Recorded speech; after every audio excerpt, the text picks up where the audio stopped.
Hello guys! Hello, this is for Aries. Welcome dito sa aking channel, Kapalaran 888. Welcome.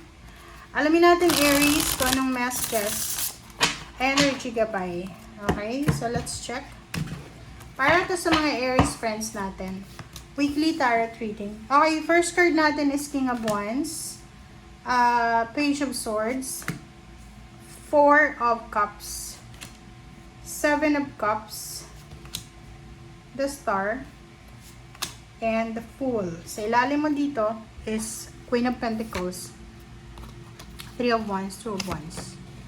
Okay. So, kung makikita mo dito, Aries, meron kang hinihintay eh. You're waiting for perfect timing ba? Nakikita ko sa'yo dito may pinag-aantay ka ng oras. Like, naghihintay ka na dumating na, like, matapos na yung 2026, 27, ganyan. It's either contract siya, so pwedeng nasa ibang bansa ka, or kung ano man tong pinagkakaabalahan mo sa resources or sa relationship, naghihintay ka ng tamang panahon. So parang you're in restrictions. Pwedeng restricted ka, pwedeng buntis ka, ganun. Gusto mong magtrabaho pero naka-maternity leave ka na, or kakapanganak mo pa lang, or may sakit ka, kailangan mong pahinga. Parang ganun. Okay, King of Wands, Page of Swords, and Four of Cups. Sinasabi ng baraha sa'yo dito, Aries, na if you are like waiting for an announcement or confirmation, like nag-a-apply ka ng trabaho,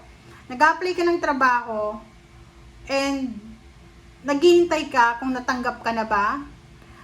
Sinasabi ng baraha dito na this week daw ay siguro wala pang darating na communication, like sasabihin sa'yo na Aries, natanggap ka na, or bumagsak ka sa interview ka niya. So wala pa. This week, sinasabi ng barahan na possible na medyo restricted ka pa. Okay? Restricted ka pa. Hindi ka makakagalaw ng ayon sa gusto mo. It's because also of Mercury retrograde. Seven of Cups and the Star and the Fool, sinasabi ng baraha sa'yo dito na Aries, kahit na restricted ka, kahit na like for example, limited yung actions mo, limited yung choices mo, pero sinasabi ng baraha sa'yo dito na may mga alternatibo. Okay? Like, nakaano ka, like nasa bahay ka lang, okay, i-maximize mo yung pagkakaroon mo ng internet, or yung pag-stay mo sa bahay para kumita ng pera. So, wag mong iisipin na, nasa bahay ka lang, zero income ka na. No. Mas maganda nga yun kasi you're taking care of your family and at the same time, you're working, you're earning. Okay? So, the Star, sinasabi ng baraha sa'yo dito na isang pagkakataon, Aries, ang magbubukas sa'yo. Okay? Magbubukas ang pagkakataon na to. This is a new beginnings, new start, na pwedeng sa pagkakataon na ito, eto na yung stepping stone mo para maabot mo yung mga pangarap mo sa buhay. Okay? Wow! Congratulations, Aries!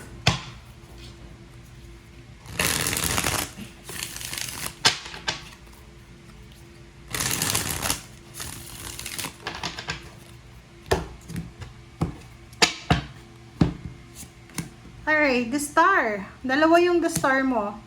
Seven of Water. Dalawa din yung Seven of Water mo. So, you have several choices. Okay.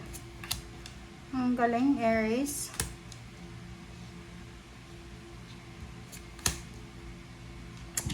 Alright. Okay.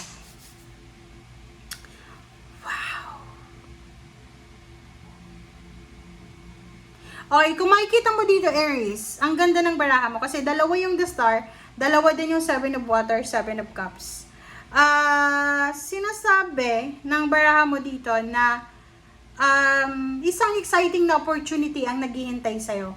So, wag kang, yun nga sabi ko, if you're in restriction mode, wag kang mawala ng pag-asa. Okay?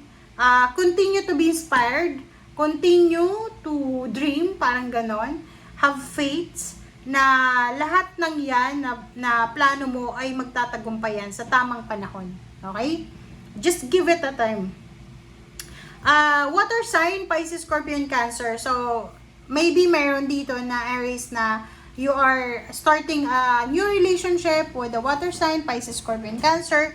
Pwede siyang love life, pwede siyang partner sa business, or pwede siyang friendship, pwedeng acquaintance, or kung ano pa man.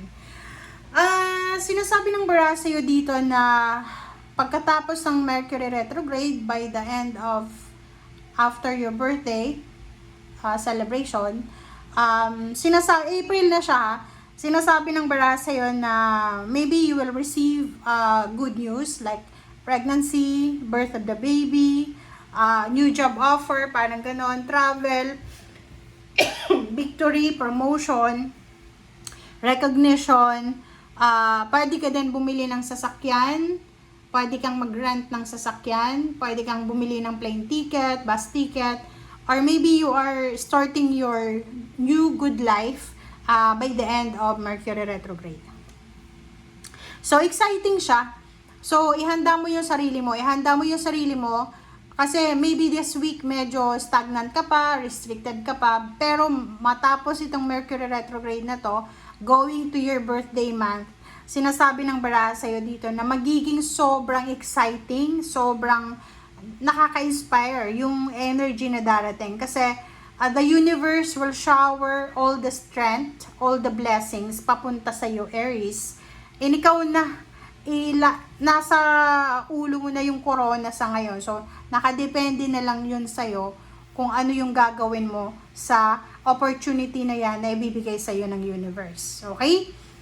Nakikita natin yung mga opportunities, new love life, new career, new source of income, new location, mga partnership and collaboration. So, yun.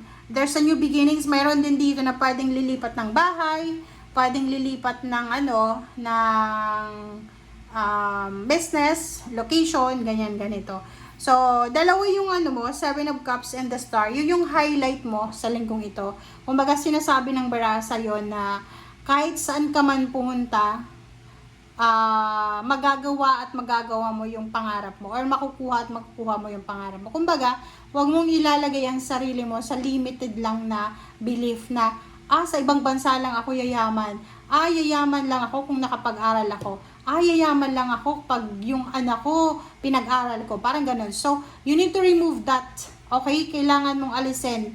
Baguhin mo yung mindset mo. Kasi, once na nabago na yung mindset mo, lahat ay magiging okay. Okay? Kasi itong Seven of Cups na to, 2 beses, kino-confirm niya na napakalawak ng blessings, ng abundance. Like for example, kung nasa probinsya ka ngayon, lumabas ka sa probinsya na yan, lumabas ka sa comfort zone mo, and then, i-check mo lang kung saan ka aasenso. Okay?